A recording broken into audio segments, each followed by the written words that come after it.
Women Empowerment, isa yan sa mga layunin ng Iligan City LGU kung kaya't naglunsad ng programa para maipakita ang husay ng mga kababaihan sa robotics at programming ngayong National Women's Month. Si Sheriff Timhar ng Radyo Pilipinas Iligan para sa Balitang Pambansa.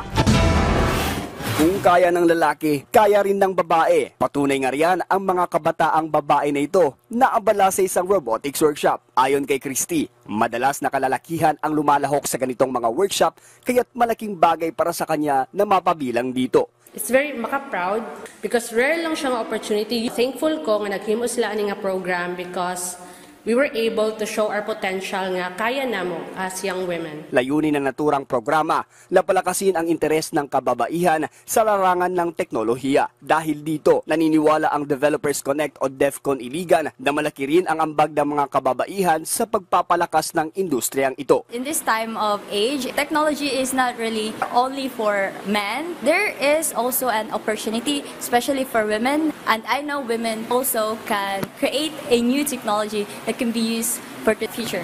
Isa lamang ito sa mga programang inilunsad ng LGU, katuwang ang DevCon bilang bahagi ng pagdiriwang ng National Women's Month. Sa temang babae sa lahat ng sektor, aangat ang bukas sa bagong Pilipinas, ipinapakita nito ang adhikain ng pamahalaan na isulong ang pantay-pantay na oportunidad at pagkilala sa kontribusyon ng kababaihan sa iba't ibang larangan.